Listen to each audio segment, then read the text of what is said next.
Pamela Fiore, editorial director of American Express Publishing. Now don't go away, because we're about to show you some of the best and the brightest on each coast.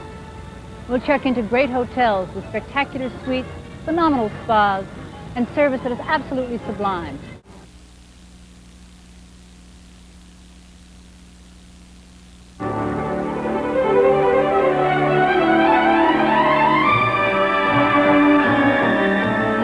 Welcome to the Beverly Hills Hotel. How was your flight? We are the hotel after which the city of Beverly Hills was named. We were built in 1912, and the city of Beverly Hills was incorporated in 1914. So we feel very much like the first citizen of the city of Beverly Hills. These shots show the hotel at the time of its construction, the bean fields from 1891 through to the construction in 1912. The legend of the entertainment industry certainly began here. If this hotel was built in the bean fields that was this part of Los Angeles, with Mary Pickford and Douglas Fairbanks Sr. coming to stay here, the entertainment industry being created here, as we move into the 21st century, there's a lot of nostalgia that we are very much a part of the creation of that nostalgia. I started in 1959, and that was the first time I met Katharine Hepburn when she used to play tennis. And after tennis, she walked in here and went up to the high diving board and did a back somersault with her clothes on. And that was one thing that I was really shocked about for the first time, you know. But she still had her hairpins in there, you know, like she was famous for. Well, Katharine Hepburn to me was one of the best pupils I had because of the fact that she was such a friendly person, you know. Like we used to have fun here. She would come over rain or shine. She had her lesson early in the morning.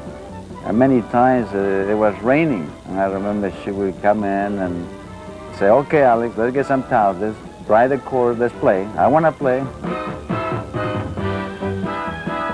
I think that I've waited on some of the most important people in the world here.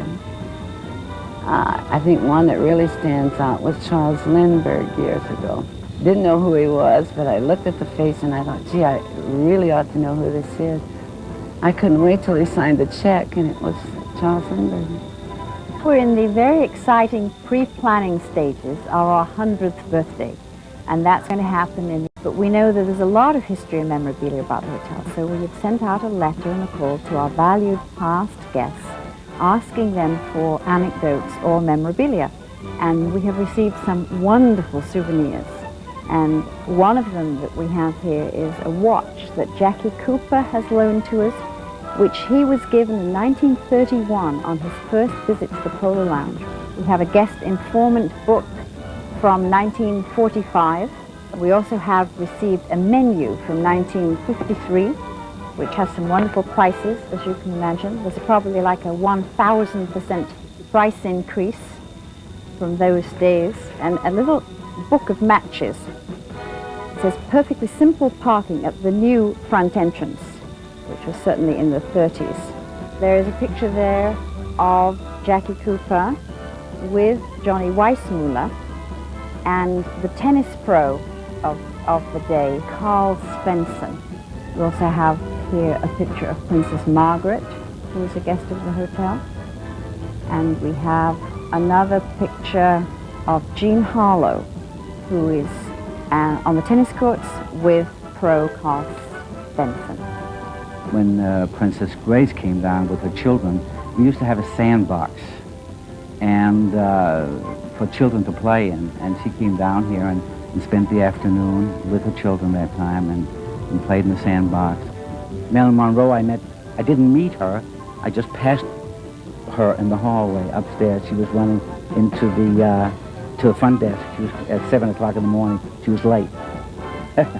And from that day on, it was just like one day after the other. If it wasn't Elizabeth Taylor that was here, and it was Johnny Carson, it was Phyllis Diller, Ingrid Bergman used to come down at 8 o'clock in the morning to swim. And those days we didn't open before 10, so I agreed with her that I would come down at 8 o'clock to to open it for us. This is the very unique place in the world where I have been able to teach people from the entertainment world, like Charleston Heston, Anthony Quinn, big producers of the movie like Ridley Scott and Arnold Milchin, and a lot of people like that, you know, in the, not only movie stars, but, you know, like Alexander Haig, you know, is in politics, he plays tennis, he likes to play, he enjoys, he wants to learn. And they come out of the business world, from the entertainment world, meet them, and it's so much fun to see them act in the court, to see how I will relate tennis to their way of living, the way of doing business in the world. It's not unusual for someone's secretary to call me from New York and say, you know, like, so-and-so is going to be in for 3 days, you must have a booth. So you book him for 3 days at the same table. You find out if they're really pleased at a table, or sometimes if they've made a very important deal, that table becomes kind of like a good luck symbol to them, and they want that same table. For years, Irwin Shaw, the writer, came. You know, he had that little middle table by the window there. It was his favorite place for breakfast. You see, you look forward to seeing these people, and they look forward to coming.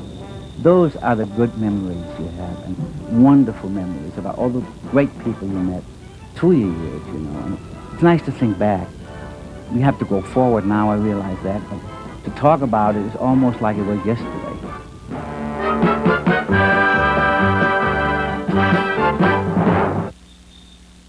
As your business changes, an ordinary computer may not support your demands.